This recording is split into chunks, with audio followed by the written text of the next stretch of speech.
And that should be it. Yeah, perfect. So we're live now. And so thank you for everyone. This one is unusually not going to be live. I was just saying just before to Maria that it's an important subject. So I wanted to make sure that it was done properly. And so that everything we're putting out is up to a standard when it comes to this sort of subject. So today we're talking about mental health and well-being. So Maria, how do we get in touch? I think it was Theo Smith introduced us. So shout out to Theo. Sent a message. Yeah. And yeah, I mean, the best person to introduce yourself is going to be yourself. So do you want to, for people who don't know who you are, do you want to do a brief introduction? Mm-hmm. Yeah, sure. So I'm Maria Mander. I founded Mander Wellbeing 2 years ago.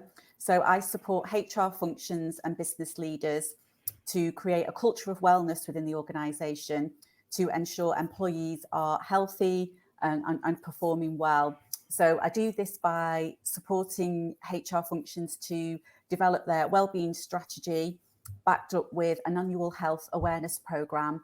And I also deliver webinars and workshops on topics such as supporting the mental health of employees and developing a resilient mindset. And I also do one-to-one coaching as well. So I have a very holistic approach to well-being, and I've taken mindfulness and meditation into the workplace, and also a practice called Reiki as well for employees to de-stress and recharge.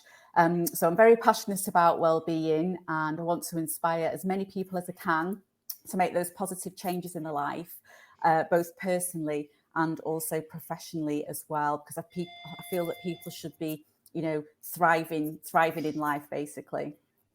Yeah, absolutely. So where does this come from? What's your background? What sort of inspired you to be the person that wants to go out and inspire other people with regards to their mental health and well-being? Well, health has always been something from my childhood, from a young age. I suffered really badly with asthma as a child. I almost died when I was 7. So I think back then I became very self-aware of what it was like to be healthy, to be able to run around a playground without having an asthma attack.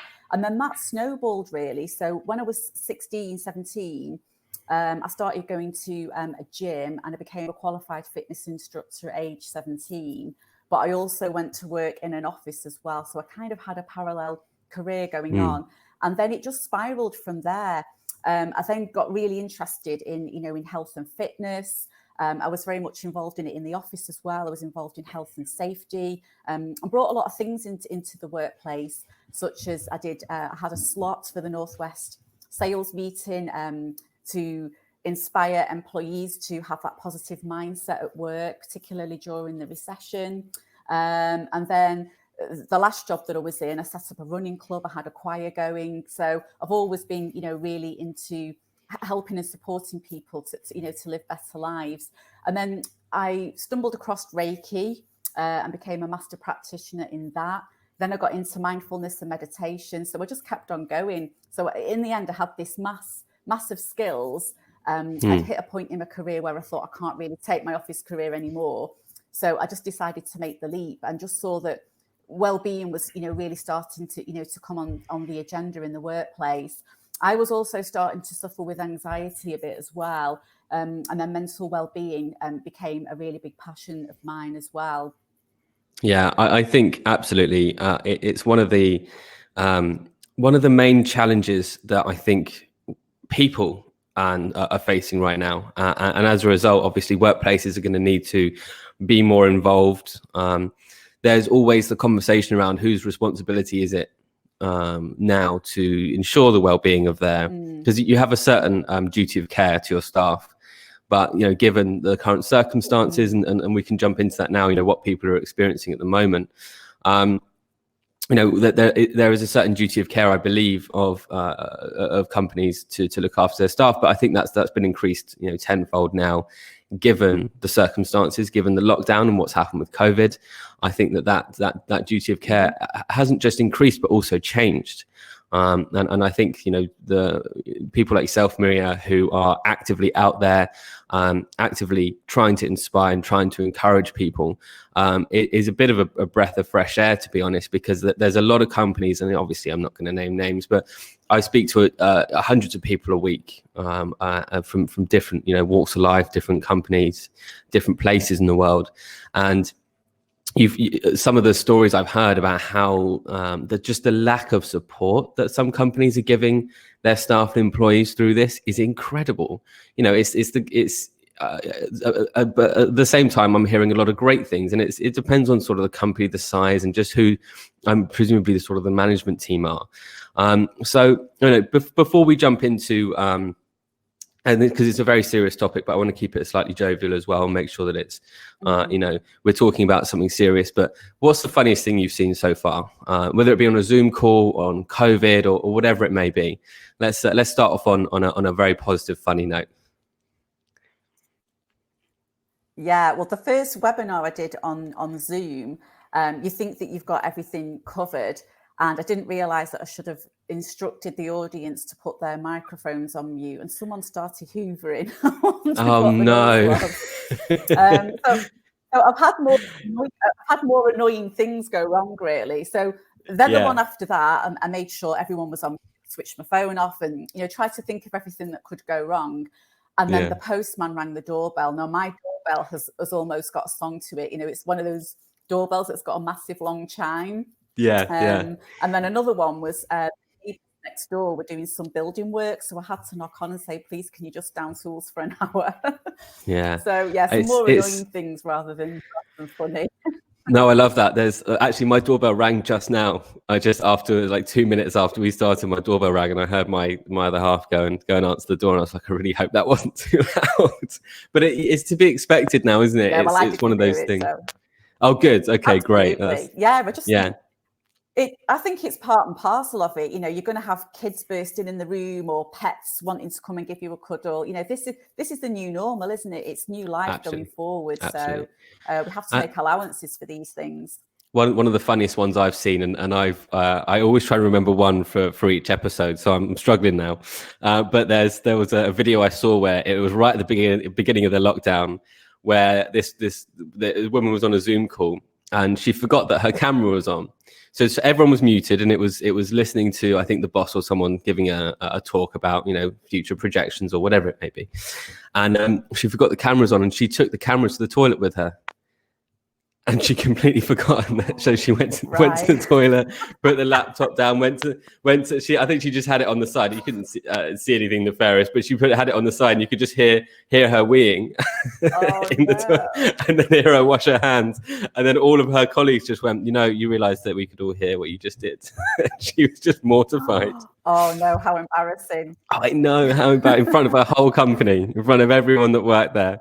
Oh no. It's just, again, that's sort of to be expected. Another great one that I've seen recently was, there's this guy, and I'll see if I can find some images to put in when I post this out. But there's this guy who he dresses up in different embarrassing outfits to be in the background of his wife's Zoom calls. So last week he was just sat there as Batman in the background. I think the week before he was dressed as Where's Wally, just purely to embarrass her as much as possible. Right. And I don't know. I've not seen that one. I know. I'll see if I can. I'll dig it out and I'll put it up when we post it out. But yeah. So I think that does kind of bring us quite nicely to what people are experiencing at the moment. It's obviously a very tough time, and like you said, it's from a mental health and well-being point of view. I'll give my own experience so far, and I very, very rarely talk about my experience. I normally have two people on the podcast. This is the first one I'm doing just with another person, again, because it's a serious topic, so I wanted to make sure it was done right.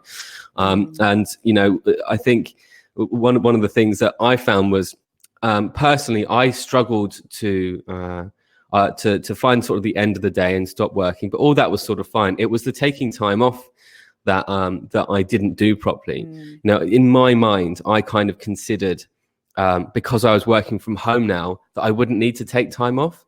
I wouldn't need to. I didn't need to take any time off because I was at home anyway. So that's just lazy. Because what was I going to do? where was I going to go? I couldn't travel anywhere. But then I realized one day that it was super important. I think it all came sort of a crescendo one Friday, and I already had the week, some days booked off the next week, and I just took the extra 2 because it is still important to reset. So that's sort of one of the experiences from my side.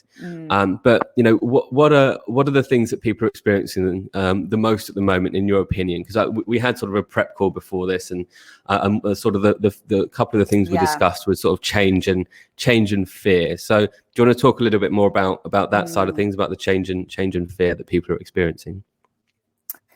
Yeah, sure. Well, we're creatures of habit, first of all. We don't like change, but everyone's adapted now, to working from home and being in lockdown. So that's the key, really. It's adapting and looking at what you can control and focusing on that and letting go of the things that you can't control. So fear it's just negative energy, and it keeps you stuck. It doesn't actually get you anywhere. So it's important to be very self-aware and to recognize that. And then take, action and steps, to go forwards, and just examine those fears. It'll be just thoughts that you've built up in your mind. What's the evidence? Is that fear actually real, or is it a projected image of what you think is going to happen? So at the moment, there's a lot of fear, this fear of going back to work, and what that's going to look like, fear of going into an office and maybe, contracting this, getting on public transport. So there's a lot of fear around that employers are, working through at the moment. Then we've also got fear of staff that are, are on furlough leave. Are they going to lose their job? Are there going to be redundancies? Some people might be hitting financial difficulties. So there's a lot really going on at the moment. Yeah. And I think that's, it's the unknown that's the issue, I think, for a lot of people. I spoke to a very, very good friend of mine yesterday, who Emma, and she was talking about this. Actually, well, I probably shouldn't say who she is, because it's about her company, but they have put at risk the entirety of the back office of her company, which is some 600 people, to be potentially made redundant by the end of the month. And it's that sort of, I think there was almost a complacency over the last couple of sort of 4 weeks or so that everything was going to be okay again, without people realizing that, that it is coming to an end. But I think you're right. I think it's that the uncertainty and the unknown that's going to be that's sort of a challenge mentally for people. So what's the solution to that then? If you're someone who's worried about this, and is fearful of this at the moment, what's the solution to that?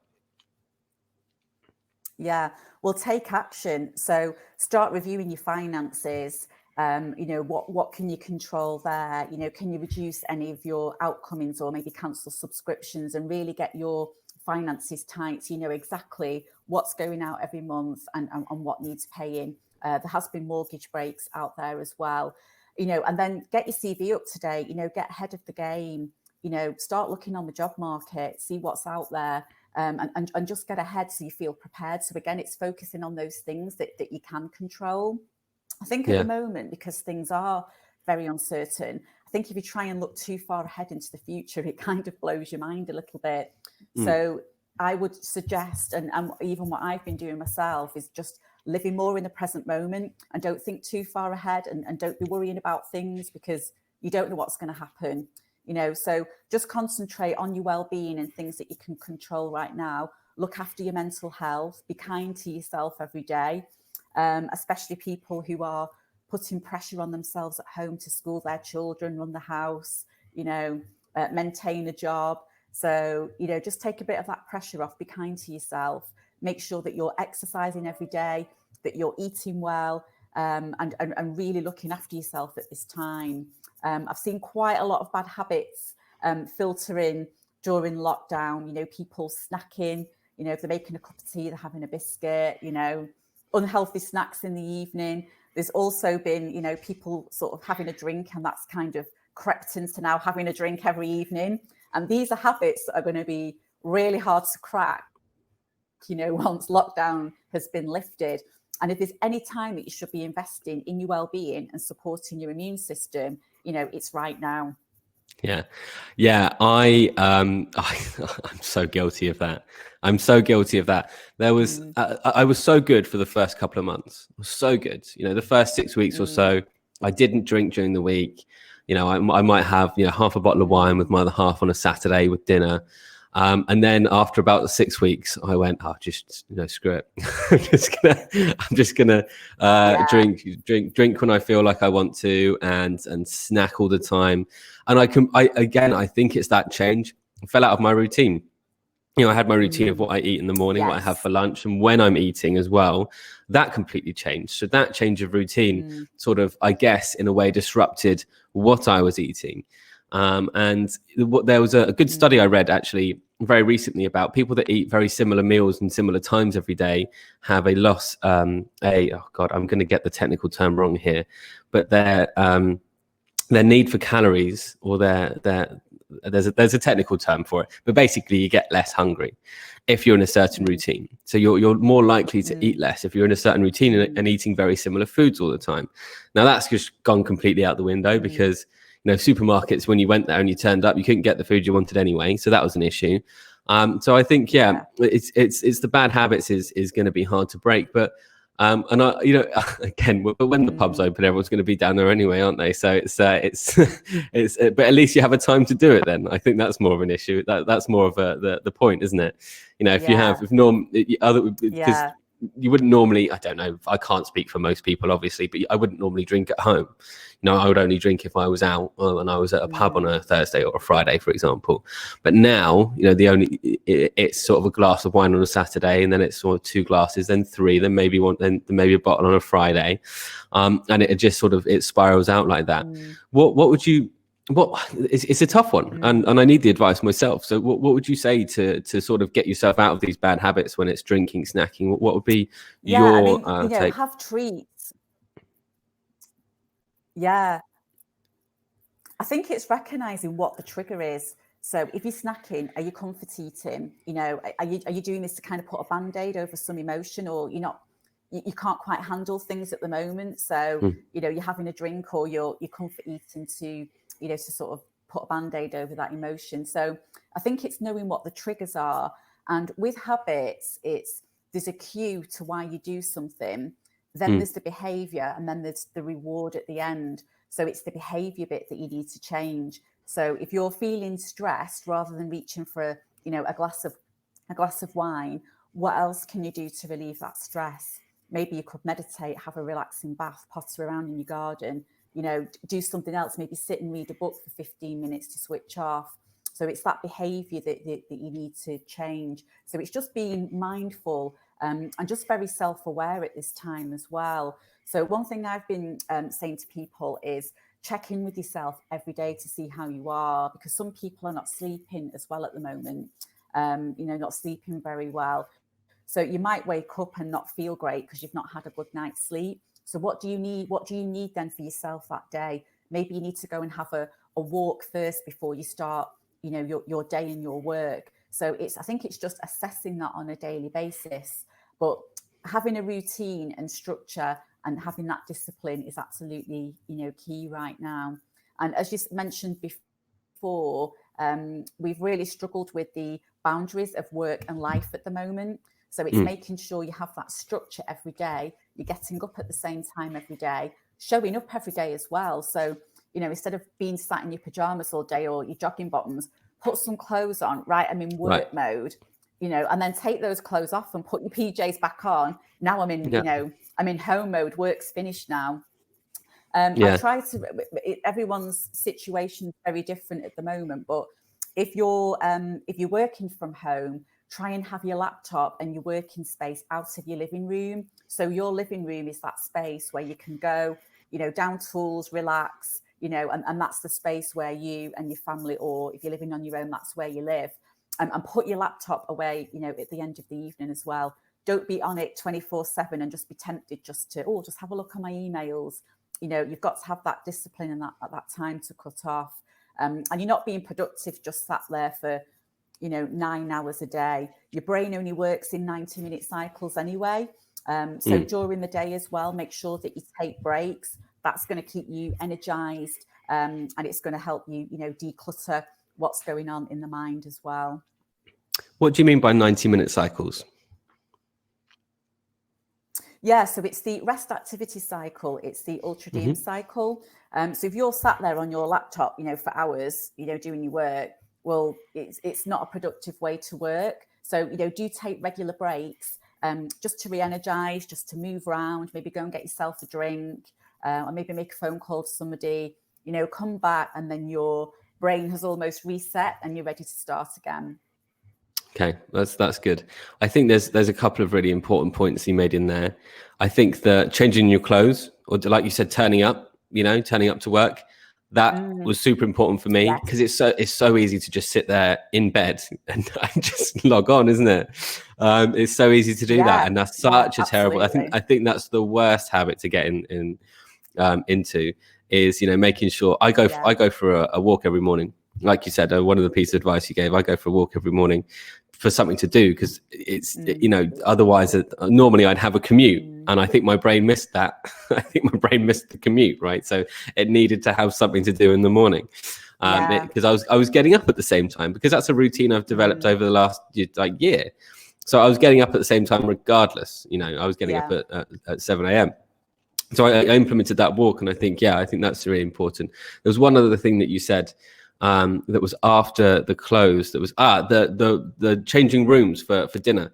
I spoke to one person, and they said they don't have much space in their house, but so they have to work on their dining room table. But they said when they stop for lunch and when they have their dinner, they move seat. So they just change to a different seat at the table. So even though it's a small difference, it's technically not the desk that they were at for work. And I think I think that's great. Stuff like that is super important. So I think there's one other thing that's really important to discuss as well, and that's that's burnout. Right, that's what we were talking about on the call we had yesterday.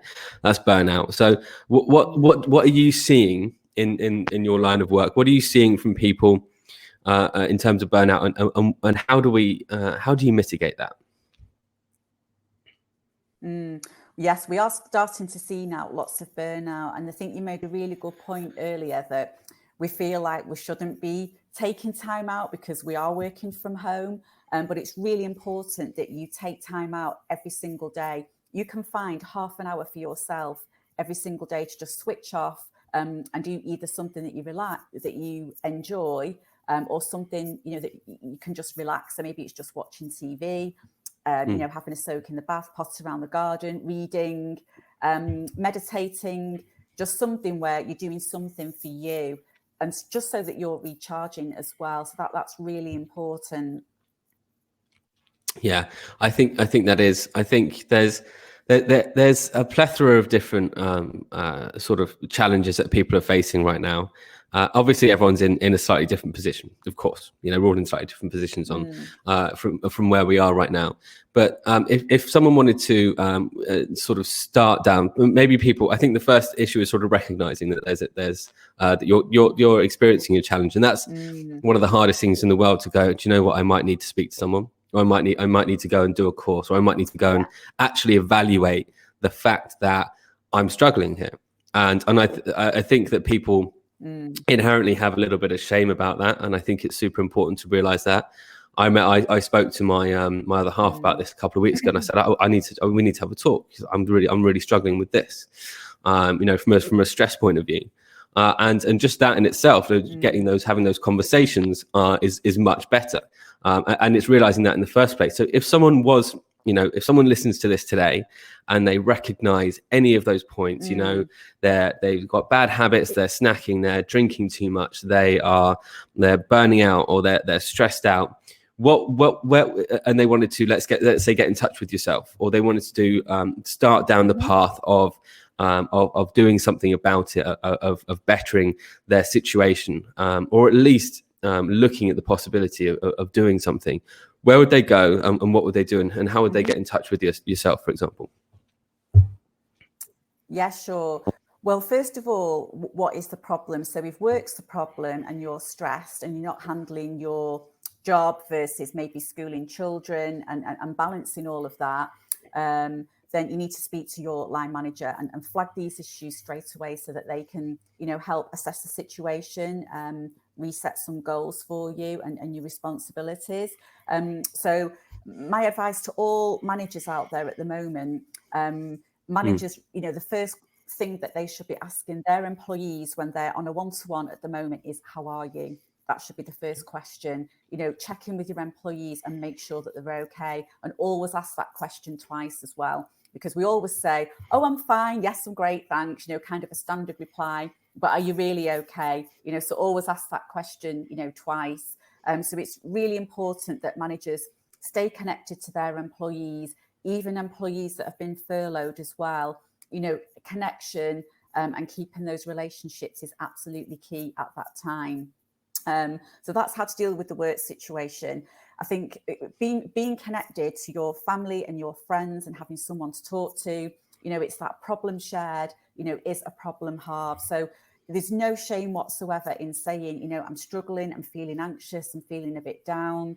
I'm really worried about things, please speak to somebody. And there are lots of organisations out there as well. You've got the Charity Mind, you've got the Samaritans, you've got Calm for Men.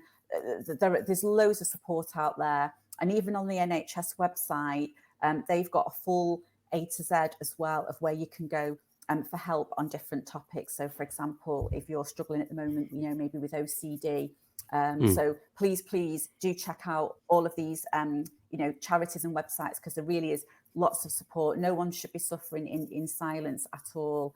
So the first one is connect. I always refer, when I speak about mental health, to the 5 ways of well-being by the New Economics Foundation. For me, connect is like the most important one. The next one is be active. So your physical and mental health are not separate, they're very much intertwined. So by exercising every day, it helps you mentally, it helps your mood, it increases your energy levels, and it also helps you to sleep as well. So exercise is not only to keep you physically fit, there are lots of other health benefits as well. So make sure that you're active. The next one is learn. And what a great opportunity during lockdown to rediscover an old hobby, or read that book that you've never had a chance to do, or listen to podcasts. So really use this as a valuable time just to take a step back and take stock of your life, basically. And I do feel that lots of good is going to come, from lockdown. We've been given that chance to, to pause and reset and just think how we're living our lives, because I think a lot of mental health issues and stress and how we were living, pre-lockdown wasn't right. So something needed to change. And I think so much good, will come, of this crisis at the moment. So going back to the 5 ways to well-being, learning is great. It also keeps your cognitive function going as well. Then the next one is take notice.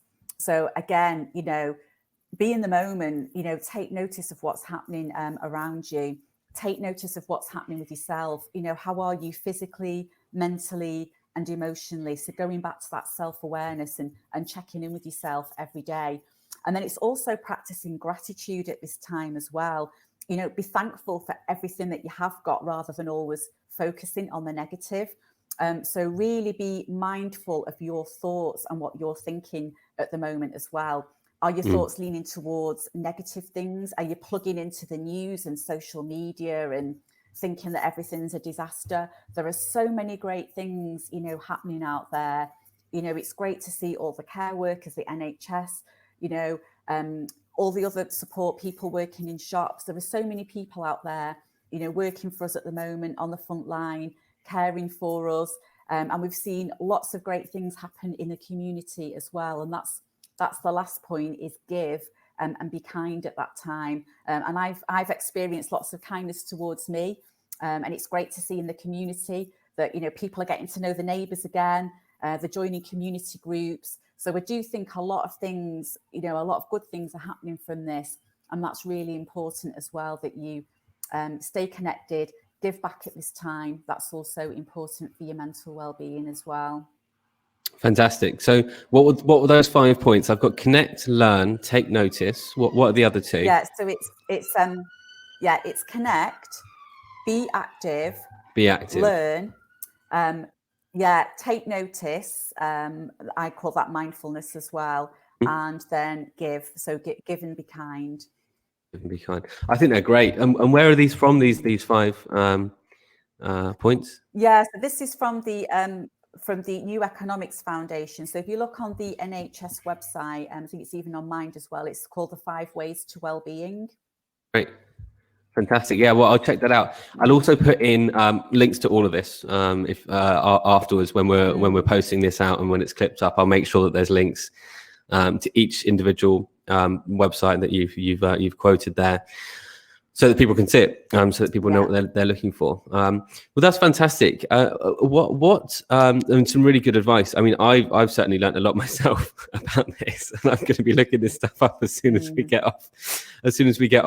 What else is there that you think is? What else is there that you would like to discuss from your perspective in all of this at the moment? Yeah, I think the final thing is some people have actually struggled sort of being in lockdown and feeling like they've not got much to do. So this is a great time to kind of look at your life at a whole and look at all the areas in your life. Do you need to make more social connections? Was all your life focused around work? Maybe it's time to have a look at that now so it's more rounded. Do you need to join, social groups? Do you need to put some hobbies in place?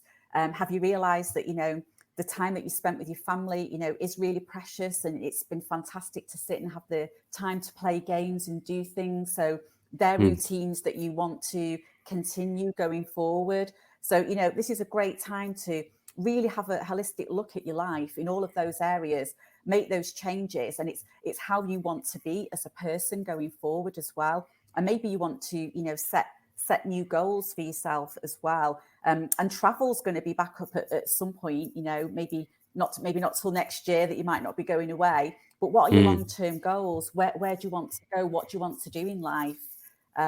Maybe you want to do something entirely different career-wise after this as well. So yeah, it's a great opportunity to sit and really think about your precious life and where you want it to go and how you want it to be and who you want to be as a person coming out of this as well. Perfect. I think that's great. That's something that I do. So it's an extension, I think, of having something to look forward to. It's an extension of that, as in, and I've mentioned this before on the podcast.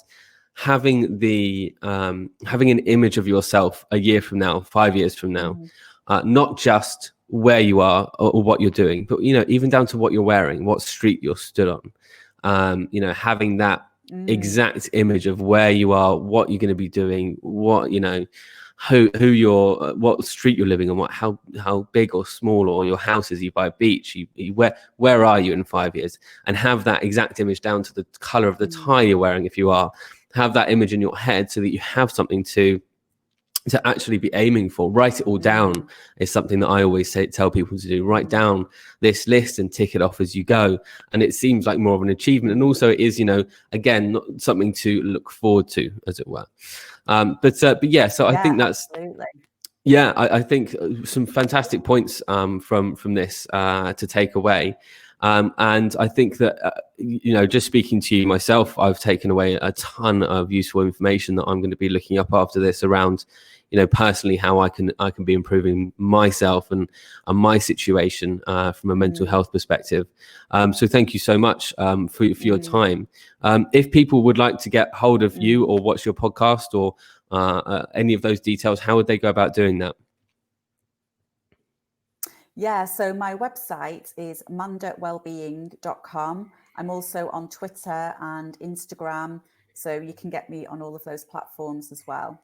Fantastic. And I'll make sure that I link all of those to when we post this out as well afterwards, so that people can get hold of you. And if it's anything like just spending 35-40 minutes with you like this, then I'm sure people are going to take a lot away from it if that's if that's what it's like. So thank you so much for your time. Is any last things you'd like to add? Yeah, I just want people to be well, and to be happy. Invest in yourself every day. And if you do need support personally for yourself, if you want some health coaching, or if you're an organisation that wants to look at your wellbeing strategy at the moment, then then do get in contact with me, because your people in your business are your greatest asset. And I think well-being's always been seen as a bit of a nice to have in an organisation, and a bit of a tick box exercise. We've put a yoga class on, and we've instilled a mental health first aider, so we're doing well-being.